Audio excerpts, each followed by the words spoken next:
Hi friends, आज सुबह की वेला में हम पुष्कर ब्रह्मा मंदिर के दर्शन के लिए पहुंच चुके हैं। सबसे पहले हमारे पहले पड़ाव में हमने ब्रह्म सरोवर में, जैसा आप देख पा रहे होंगे, ये पूरा का पूरा ब्रह्म सरोवर है। इस ब्रह्म सरोवर में 52 घाट हैं। 52 घाटों में से इन्हीं 52 घाटों में हर तरह के अलग अलग इन घाटों के नाम हैं। एक दो के नाम मैं बताता हूँ, जैसे कल्याण घाट, चौड़ी पट्टी घाट, जाट घाट, गुज्जर घाट, कोटा घाट, इस तरह के इनके नाम रखे हुए हैं 52 के 52 घाटों के। और इसमें 1001 मंदिर इस घाट के चारों तरफ बने हुए हैं, मीन्स इस पुष्कर नगरी में बने हुए हैं। और यहाँ पे भगवान ब्रह्मा को गायत्री ने एक श्राप दिया था कि आपने सावित्री से शादी की है, इसलिए मैं आपको श्राप देती हूँ कि आपका मंदिर सिर्फ पुष्कर के अलावा दुनिया में कहीं भी नहीं होगा, और उसी मंदिर में आपकी पूजा होगी, और वो भी बिना किसी अर्चना के, बिना किसी दान दक्षिणा के। और इसीलिए यहाँ पे ब्राह्मणों को ही या गौओं को दान देने का एक अच्छा विधान है। तो चलिए मैं आपको लाइव मंदिर की, ब्रह्मा मंदिर की लाइव अभी थोड़ी देर के बाद दिखाऊंगा। चलो, तो पुष्कर नाम का कोई मंदिर या मूर्ति नहीं है। पुष्कर नाम इसी जल सरोवर का है, और इसी जल सरोवर का नाम पुष्कर होने के कारण इस शहर का नाम पड़ा पुष्कर। पुष्कर शब्द का अर्थ होता है पुष्प प्लस कर। पुष्प यानी फूल, और कर मतलब होता है हाथ। ब्रह्मा जी के हाथ से पुष्प आके यहाँ गिरा, और वो 7 पाताल छेदन करके जमीन में गया, और उसी पुष्प के साथ में 7 पाताल से पानी आया था, जिससे ये चारों सरोवर बन जाने के पश्चात ब्रह्मा जी ने यहाँ बैठ के सतयुग के अंदर 7000 वर्ष तपस्या की थी, सृष्टि की उत्पत्ति की थी। सब समय आया यज्ञ का आयोजन देखा। ये पानी कैसे बारिश का सब बता रहा हूँ, सुनते जाओ आप। ब्रह्मा जी के हाथ से पुष्प गिरा, और वो 7 पाताल छेदन करके जमीन में गिरा, और उसी पुष्प के साथ में 7 पाताल से पानी आया, जिससे चारों तरफ सरोवर बना। सरोवर बन जाने के पश्चात ब्रह्मा जी ने यहाँ बैठ के सतयुग के अंदर 7000 वर्ष तपस्या की, सृष्टि की उत्पत्ति की। शुभ समय आया यज्ञ का आयोजन रखा, क्योंकि किसी भी चीज को पवित्र और शुभ मानने के लिए यज्ञ का आयोजन होना जरूरी होता है। यज्ञ में ब्रह्मा की पहली पत्नी सावित्री माता समय पे नहीं पहुंची, उन्हें श्रृंगार में समय लगा, और सतयुग में शुभ मुहूर्त क्या करीब 1000 वर्ष तपस्या करने के पश्चात आता है। इसलिए ब्रह्मा जी ने दूसरी पत्नी गायत्री माता के साथ में गंधर्व विवाह किया, और गायत्री माता को यज्ञ में बिठाया। ये देखो तस्वीर है, ये ब्रह्मा जी की पहली पत्नी है सावित्री माता, ये दूसरी पत्नी है गायत्री माता। ये जगत पिता ब्रह्मा जी हैं। ये सरोवर के बीच का स्थान है जहाँ बैठ के ब्रह्मा जी ने और ये जगत पिता ब्रह्मा गायत्री का मूर्ति है, जो मंदिर में आगे दर्शित है। तो पहली पत्नी सावित्री माता यज्ञ में समय पे नहीं पहुंच पाई, इसलिए दूसरी पत्नी गायत्री माता को यज्ञ में बिठाया।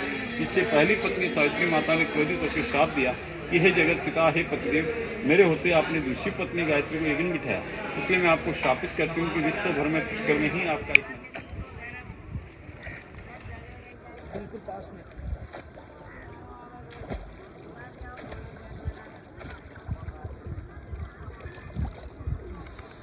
अरे मुझे क्यों खींच रहे हो? हाय फ्रेंड्स, आज हम पुष्कर पहुंच चुके हैं, पानी से बाहर और मत अब आना। मैं पुष्कर के ब्रह्म सरोवर में खड़ा हुआ हूँ। ब्रह्म सरोवर में स्नान कर रहा हूँ, और मैं आराम से तैर पा रहा हूँ यहाँ पे। और यहाँ 52 घाट हैं। इन 52 घाटों पे मैं अलग अलग ढंग से स्नान करूँगा। और यहाँ पे 1000 कितने मंदिर हैं हर्षिता? 1001। यहाँ 1001 मंदिर हैं। इस पर 52 घाट इसी सरोवर के चारों तरफ हैं, और यहाँ पर ब्राह्मणों का एक बड़ा जमावड़ा रहता है। जैसा आप देख पाएंगे पूरे ब्रह्म सरोवर को। Please my cameraman, please show the Brahma Sarovar and all. हाँ, आप जैसा देख पाएंगे, मेरा कैमरामैन आपको दिखा पाएगा एफिशिएंटली। हाँ, देखिए पूरे के पूरे 52 घाटों को देखो, और यहाँ पे फैले हुए 1001 मंदिरों के दर्शन कर सकते हैं। और आप देख पाएंगे कि ब्रह्म सरोवर कितना सुंदर है। चारों तरफ पहाड़ियों से घिरा हुआ ये ब्रह्म सरोवर, और बहुत ही सुंदर वातावरण यहाँ का। निर्मल वाटर है, बहुत साफ सुथरा पानी है, इसमें हम आराम से तैर सकते हैं।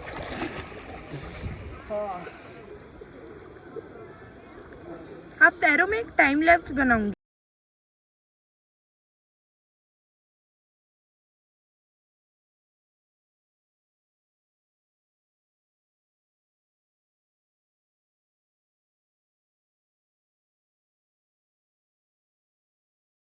दोस्तों ये ब्रह्म घाट जिसका आप देख पा रहे हैं, ये बरगद के पेड़, पीपल के पेड़ और कितनी अच्छी छतरियाँ बनी हुई हैं। आप हाँ बस ऐसी वीडियोग्राफी ले लेंगे। इस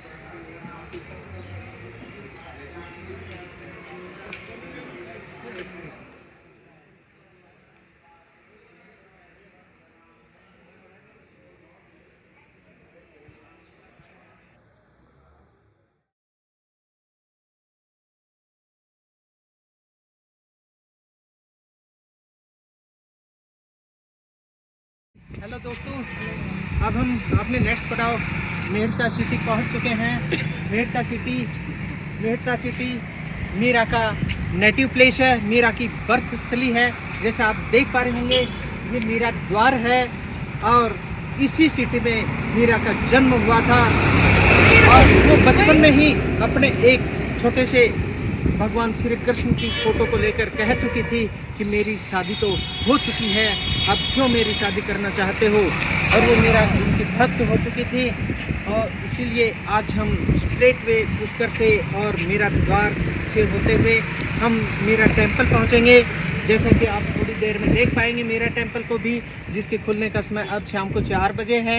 अभी लगभग 1 बजा है और जस्ट आप उस भव्य मंदिर के दर्शन हम आपको तुरंत ही करवाएंगे।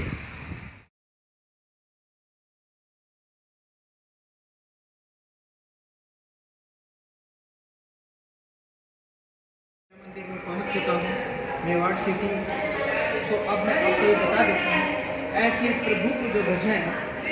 प्रभु को जो बझे सुदृढ़ राखी विश्वास, दास सकल सुख पावे ही, अंत अमर पुरवास। ऐसे मीरा की भक्ति एक अनंत भक्ति थी। उन्होंने परमात्मा से अनंत प्रेम किया था, अनंत विश्वास था उनका। और उसी विश्वास की डगर पर हर भक्त अपनी मंजिल तक पहुंच जाता है। तो मैं पूरे मेरा मंदिर का दर्शन आपको अभी करवाने जा रहा हूँ, जिसमें आप मुझे नहीं देख पाएंगे, मैं मेरा मंदिर को दिखाऊंगा आपको। सो आप प्लीज़ देखेंगे मेरा मंदिर को, कितनी भव्य शोभा है इस मंदिर की।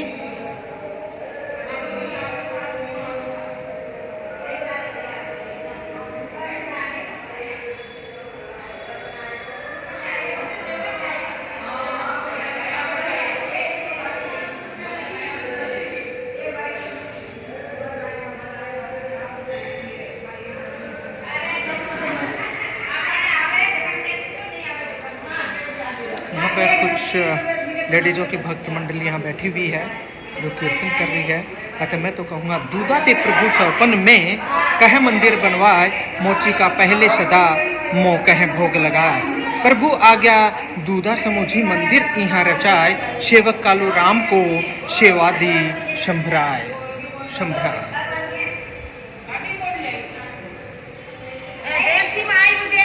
कुछ दिन में ते ही विदित भो, धेनु नित्य जेहि थोर, आपन दूध गिरावती पियत तहाँ को और।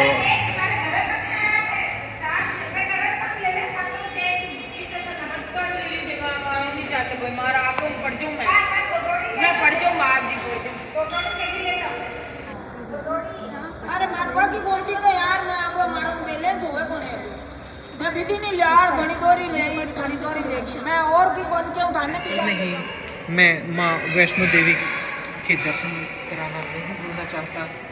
ये माँ वैष्णो देवी हैं जो मीराबाई टेम्पल में स्थापित की हुई हैं।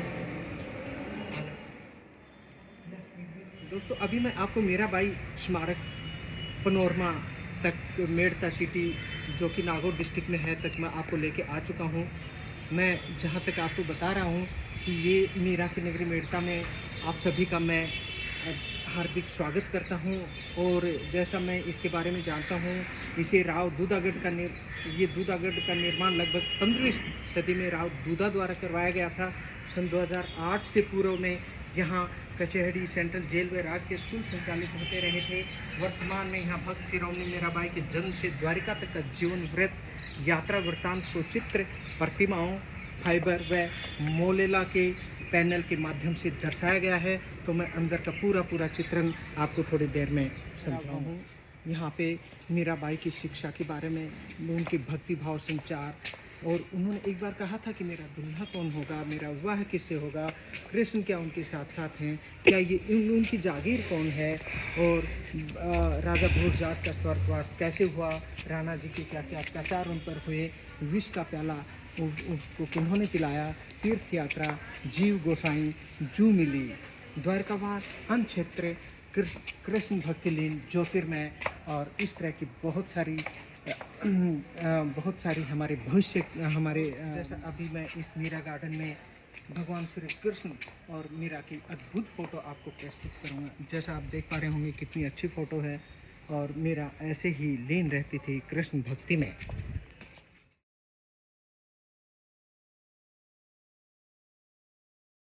तो गैलरी देखते देखते मीराबाई की भक्ति के बारे में और उनके बचपन के बारे में चिंतन करना भी हमारा एक दायित्व होता है। अतः मैं कहता हूं कि राव दूदा ने मीराबाई की शिक्षा का भार पंडित गजाधर को सौंपा।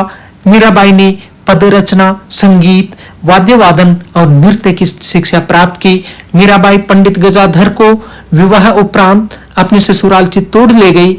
मांडल तथा पूर्व की परगनों में उन्हें भूमि प्रदान की। राव दूदा निम्बार्क संप्रदाय के अनुयायी थे तथा उनके यहाँ वैष्णव संतों का आना जाना रहता था। संतों के संस्कारों की छाप मीराबाई पर पड़नी स्वाभाविक थी। यहीं से मीराबाई के मन में भक्ति भावों का संचार हुआ। मीराबाई ने एक बारात देकर पूछा, मेरा दुल्हा कहाँ है? उनकी दादी ने बाल सुलभ जिज्ञासा समझकर कह दिया कि तुम्हारा दुल्हा गिरधर गोपाल है। तब से मीराबाई कृष्ण भक्ति में लीन हो गई। मीराबाई का विवाह 13 वर्ष की आयु में मेवाड़ की राणा सांगा के ज्येष्ठ पुत्र भोजराज के साथ विक्रम संवत 1573 में हुआ। विवाह के समय मीराबाई अपने आराध्य कृष्ण की मूर्ति चित्तौड़ ले गई। धर्मानुरागी राणा सांगा ने किले में मंदिर बनवाया और मूर्ति प्रतिष्ठापित करवा दी। यह मीरा मंदिर के नाम से विख्यात है। महाराणा सांगा ने मीराबाई के हाथ खर्च के लिए मेवाड़ के पूर्व और मांडल के परगनों में कई गांव दिए थे। उन्हें संभालने के लिए उनका अपना निजी कामदार था जो उनकी जागीर की आमदनी पहुंचाता था। विवाह की 7 वर्ष बाद ही कुंवर भोजराज का स्वर्गवास हो गया और मीराबाई लौकिक सुहाग सुख से वंचित हो गई। मीराबाई का अधिकांश समय भजन कीर्तन में लगने लगा। राणा जी के अत्याचार के संबंध में कहा जाता है कि जब विक्रमादित्य मेवाड़ का शासक बना तो उसके अत्याचार मीराबाई पर भी हुए। मीराबाई में भगवान की भक्ति की उमंग जो बढ़ती गई, तत्कालीन मेवाड़ के महाराणा विक्रमादित्य मीराबाई पर कुपित होने लगे। विक्रमादित्य ने मीराबाई को मारने के लिए विष का प्याला और सर्प की पिटारी भेजी। कृष्ण भक्ति की दीवानी मीराबाई उसे भगवान का प्रसाद मानकर पी गई। सर्प को अंगीकार कर लिया तो वह नौशरहार बन गया। राव वीरमदेव ने तीर्थ यात्रा के लिए मीराबाई को रथ सशस्त्र सैनिकों के साथ सम्मान से विदा किया। मीराबाई ने अत्यंत विनीत भाव से जीव गोस्वामी से निवेदन कर पूछा कि क्या वृंदावन में कृष्ण के सिवा कोई दूसरा पुरुष भी है? जीव गोस्वामी मीराबाई के भाव को तुरंत समझ गए और उन्होंने आदर के साथ बुला लिया। वृंदावन आई जीव गोसाई, जूसो मिली झीली, लिया मुख देखी बे की पण लई छुटाए। जब उदय सिंह ने मेवाड़ की राजगद्दी प्राप्त की, उसने अपने प्रतिनिधि द्वारिका भेजे और उनसे सम्मान और श्रद्धा के साथ मीराबाई को चित्तौड़ लाने को कहा। मीराबाई ने उदय सिंह के प्रति सम्मान और कृतज्ञता प्रकट करते हुए उसे द्वारका में ही रहने देने का निवेदन किया। मीराबाई ने द्वारका धाम में अपने नाम से बहुत बड़ा अनक्षेत्र स्थापित किया था। कृष्ण भक्ति में दीवानी मीराबाई चित्तौड़ से निकलने के बाद पुष्कर व मेड़ता गई। उन्होंने महान संत हरिदास के सानिध्य में सत्संग किया। मेड़ता से उन्हें वापस बुलाने के लिए कई प्रयास किए गए, पर कृष्ण भक्ति में लीन मीराबाई किसी और द्वार नहीं जाना चाहती थी। चित्तौड़ की चेतना मीराबाई 48 वर्ष की आयु में द्वारका में ज्योतिर्मय हुई। द्वारका में गोमती घाट पर मीराबाई का मंदिर भी बना हुआ है। महाराज जन्म मरण रा साथी, थन नहीं बिसरहूं दिन राती।